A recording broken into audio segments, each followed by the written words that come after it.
High বন্ধুরা, আজ আমি তোমাদের মাছের একটা রেসিপি বানিয়ে দেখাবো।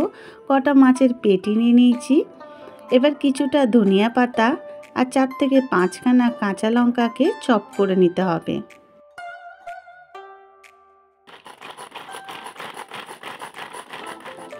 এবার এই কাঁচা লঙ্কা ধনিয়া পাতাটা মাছের মধ্যে দিয়ে দিচ্ছি।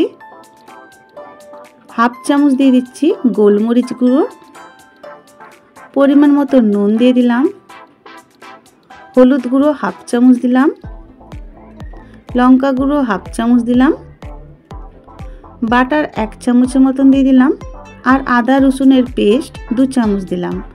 এবার ভালো করে মশলাটা মেখে নিয়ে মাছের মধ্যে মেখে নিতে হবে। আর এটা যতক্ষণ ফ্রিজ আপ করে রাখবো তত কিন্তু খেতে টেস্ট হবে। তো এখন আমি মাছগুলো ফ্রিজ আপ করে রাখছি।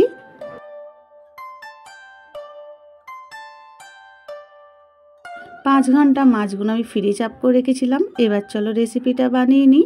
একটা ডিম, অল্প একটু গোলমরিচ, নুন দিয়ে ভালো করে ফেটিয়ে নেব।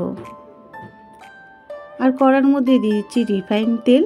তেলটা খুব ভালো করে গরম করে নিতে হবে। একটা করে মাছের পেটি নিয়ে ডিমের মধ্যে ভালো করে দিয়ে তারপরে একদম কড়া কড়া করে ভেজে নিতে হবে।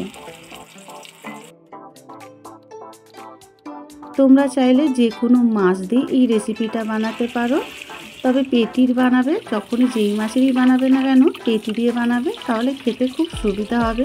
যেহেতু পেটির কাঁটা বড় বড় হয়, বাছতে সুবিধা হবে। গাঁথা করলে কি বলো তো, ছোট ছোট কাঁটা বাছতে অসুবিধে।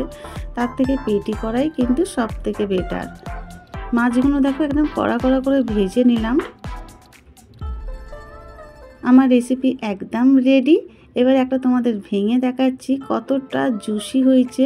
আর যেহেতু 5 ঘন্টা আমি এটা ফ্রিজ আপ করে রেখেছিলাম, তাই পুরো সমস্ত মশলাগুলো মাছের একদম ভেতরে পর্যন্ত চলে গেছে।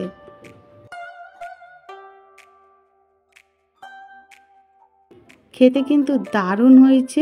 আমার রেসিপিটা তোমাদের কীরকম লাগলো অবশ্যই কমেন্ট করে জানিও।